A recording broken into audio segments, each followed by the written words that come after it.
Good morning. मैं doctor Chainendra Kumar, assistant professor, department of anthropology, Jain college Dhurwa से हूँ। आज हम लोग देखेंगे सेमेस्टर 3 के संबंध में CC5 पेपर को। उसमें यूनिट 1 में देखेंगे कि संप्रेषण क्या है एवं संप्रेषण के प्रकारों एवं भूमिकाओं को किस प्रकार से प्रस्तुत किया जाता है। संप्रेषण का सामान्य अर्थ इस संबंध में लिया जा सकता है कि मानव एक व्यक्ति के रूप में जन्म लेता है। उस समय वह हाड़ मांस का एक पुतला होता है। वह जन्म से मृत्यु तक समाज पर आश्रित रहता है। उसे सामाजिक प्राणी बनने में भाषा की भूमिका महत्वपूर्ण होती है। वह समाज की भाषा सीखना माँ की गोद में शुरू कर देता है। माँ के साथ कभी रोकर, कभी हंसकर, तो कभी हकलाकर वह संप्रेषण का भागीदार बनने लगता है। जैसे जैसे वह बड़ा होता जाता है, वह अपनी मातृभाषा के शब्द भंडार से परिचित हो जाता है। 5 वर्ष की अवस्था आते आते वह मातृभाषा में अपने समाज के सदस्यों के साथ संप्रेषण आरंभ कर देता है। उसमें संप्रेषण कौशल का विकास धीरे धीरे हो जाता है और वह अपनी विविध आवश्यकताओं की पूर्ति हेतु संप्रेषण तकनीकों का प्रयोग करने लगता है। वह संप्रेषण लेकर जन्म नहीं लेता, वरन वह संप्रेषण करना समाज में ही सीखता है। इस प्रकार संप्रेषण कौशल एवं सामाजिक विरासत है। सरल अर्थ में संप्रेषण का तात्पर्य विविध प्रकार की सूचनाओं का लेन देन से संबंधित है। सूचनाओं का लेन देन समाज में भाषा के माध्यम से होता है। भाषा को हम समाज में सीखते हैं। उसे हम माँ के गर्भ से लेकर पैदा नहीं होते। संप्रेषण का साधन अथवा उपकरण भाषा ही है। चूँकि मानवीय भाषा शाब्दिक एवं गैर शाब्दिक या शारीरिक दोनों प्रकार की होती है, अतः मानव दोनों तरह की भाषाओं से जुड़ी तकनीकों एवं विधियों के उपयोग से संप्रेषण करता है। जिस तरह मानव अपने जानवर पूर्वजों से उद्विकसित होकर इस धराधाम में अवतरित हुआ, उस समय उसके पास वाणी का विकास नहीं हुआ था, लेकिन उसने अपनी शारीरिक भाषा, चेहरे के हाव भाव, शरीर के विभिन्न अंगों, हाथ पैर, गर्दन, आँख, नाक, दांत, जीभ इत्यादि के माध्यम से अपने समाज के सदस्यों के साथ संप्रेषण आरंभ किया। संप्रेषण के कारण वह सामाजिक प्राणी बना। कालांतर में उसने वाणी का विकास किया। वाणी का विकास हो जाने पर संप्रेषण और सरल हो गया। अब वह अत्यंत ध्वनि संकेतों को गढ़कर संप्रेषण करने लगा था, लेकिन हर समाज की शाब्दिक भाषा अलग अलग होती है। इस स्थिति में शारीरिक भाषा से ही 2 विभिन्न बोलियों के बोलने वाले संप्रेषण किया करते हैं। इस तरह मानव ने अपने इतिहास को गढ़ने, रचने तथा स्वरूप प्रदान करने में संप्रेषण का सहारा लिया। आज हम वैश्विक ग्राम के निवासी बन गए हैं। हम पूरे विश्व के साथ सूचना तकनीकों से बंध गए हैं।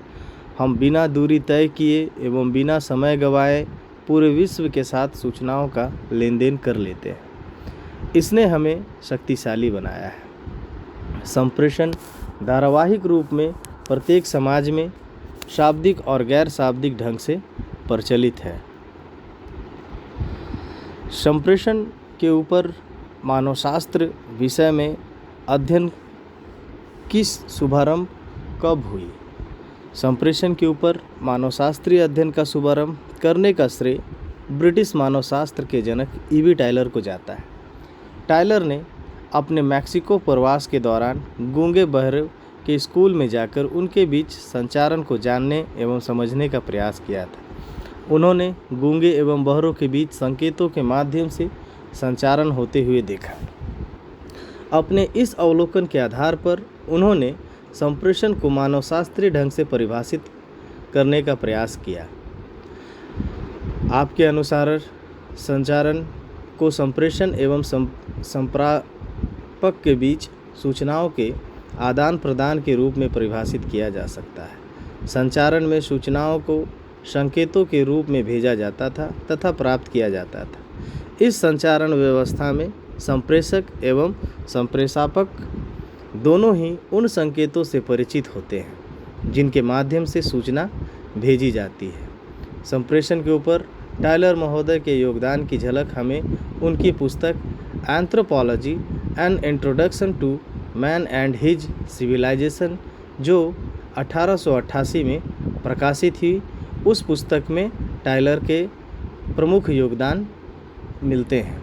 टायलर के बाद फ्रेंच बॉस, एडवर्ड सापिर तथा ब्लूमफील्ड जैसे विद्वान ने भाषा का अध्ययन कर मानवीय संप्रेषण की विविध पहलुओं को प्रकाश में लाने का प्रयास किया। इस आरंभिक विद्वानों के प्रयास से मानवशास्त्र में भाषा एवं संप्रेषण का अध्ययन आरंभ हुआ, जो उनके बाद के विद्वानों के लिए प्रेरणा स्रोत बन गया तथा आगे के विद्वानों को भाषा, संस्कृति एवं संप्रेषण का अध्ययन हेतु उत्प्रेरणा भी प्राप्त हुई, जो आज भी जारी है। जैसा कि पहले ही बताया जा चुका है कि संप्रेषण या संप्रेषक या संप्रापक के बीच विविध प्रकार की सूचनाओं के आदान प्रदान की व्यवस्था है।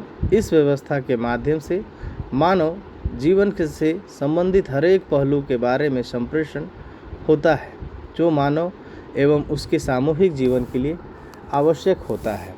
इस व्यवस्था द्वारा निम्नलिखित प्रकार के सूचनाओं का आदान प्रदान होता है, जो संप्रेषक के प्रकार एवं भूमिका की ओर हमारा ध्यान आकर्षित करता है।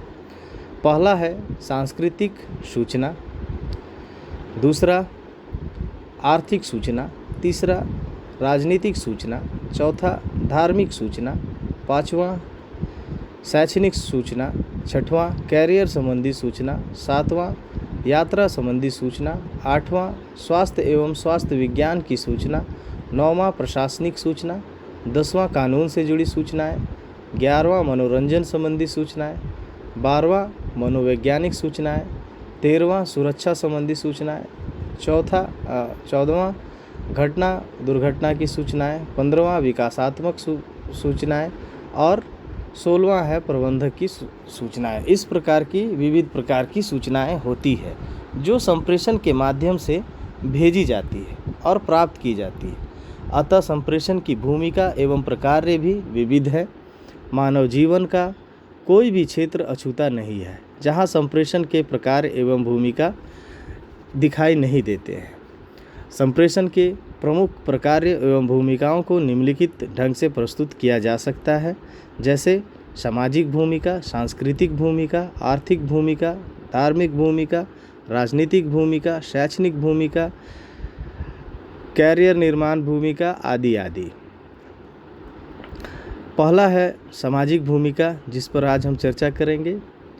मानव एक सामाजिक प्राणी है। वह समाज में सामूहिक जीवन जीता है। सामूहिक जीवन जीने के लिए सामाजिक गुणों के विकास की जरूरी पड़ती है।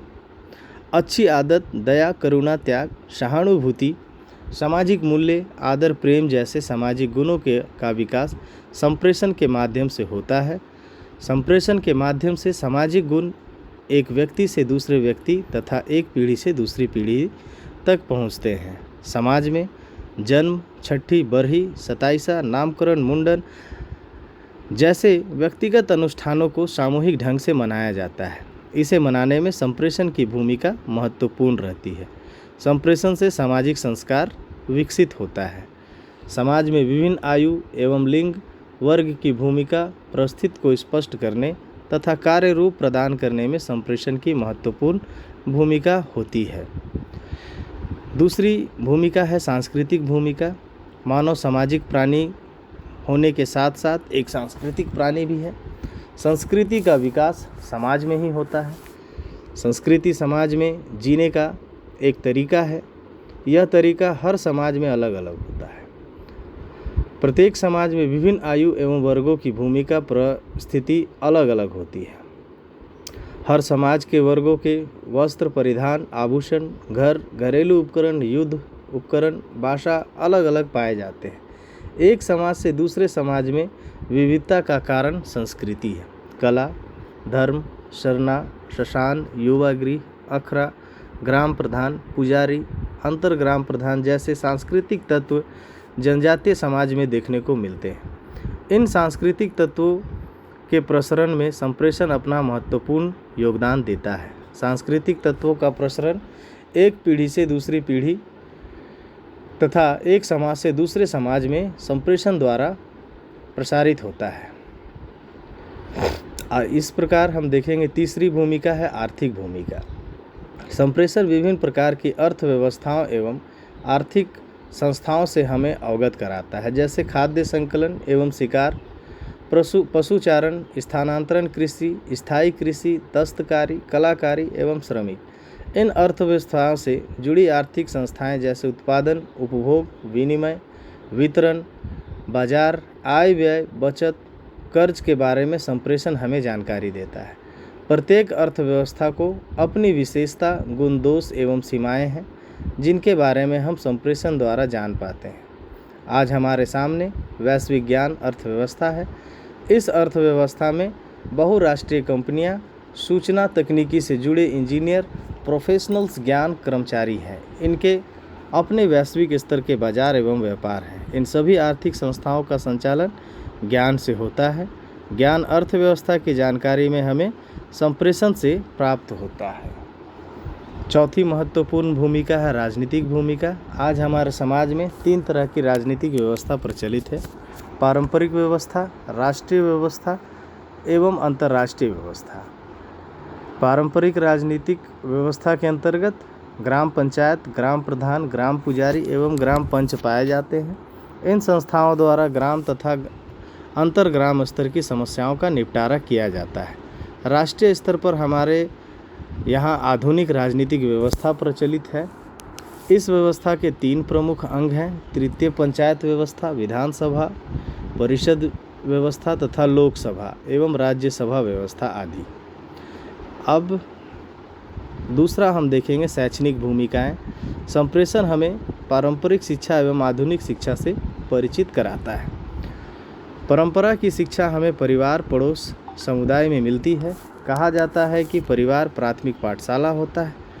माता इस पाठशाला की शिक्षिका होती है। इसके बाद पास पड़ोस एवं समुदाय हमें परंपरा की जानकारी देती है। इससे हमारे अंदर संस्कार, सामाजिक मूल्य एवं सामाजिक गुणों का विकास होता है। संस्कार, सामाजिक मूल्य एवं सामाजिक गुणों के विकास में संप्रेषण हमें शिक्षित करता है। वह हमें शिक्षित कर उन्हें पालन करने के हेतु उत्प्रेरित करता है। इस तरह परंपरा की शिक्षा को एक पीढ़ी से दूसरी पीढ़ी तथा एक समाज से दूसरे समाज तक पहुंचाने में संप्रेषण का महत्वपूर्ण योगदान होता है। इसकी प्रमुख विशेषता या छठी विशेषता है धार्मिक भूमिका। संप्रेषण धर्म एवं धार्मिक तत्वों के प्रचार प्रसार में महत्वपूर्ण भूमिका निभाता है। प्रत्येक समाज के अपने अपने देवी देवता, उनकी पूजा विधि, पुजारी, पर्व त्योहार, तीर्थ स्थल, धार्मिक जुलूस एवं मेले होते हैं। इन धार्मिक तत्वों में के बारे में जानकारी एक पीढ़ी से दूसरी पीढ़ी तक, एक समाज से दूसरे समाज तक हमें संप्रेषण देता है। इसके अलावे भी कई ऐसे भूमिका हैं, जैसे कैरियर निर्माण भूमिका, यात्रा एवं पर्यटन संबंधी सूचना, ज्ञान विज्ञान के प्रसारण में योगदान, स्वास्थ्य एवं स्वास्थ्य विज्ञान में भूमिका, प्रशासनिक भूमिका, कानून पालन में योगदान, मनोरंजन संबंधी भूमिका, मनोवैज्ञानिक भूमिका, अफवाह प्रसारण एवं रोकथाम में भूमिका, सुरक्षात्मक भूमिका, घटना दुर्घटना की जानकारी, प्रवसन संबंधी भूमिका, व्यवसाय प्रबंधन संबंधी भूमिका आदि आदि। ये सभी संप्रेषणात्मक मानवशास्त्र विषय से संबंधित भूमिकाएं हैं जो संप्रेषण के माध्यम से होता है। आज के लिए इतना ही। धन्यवाद।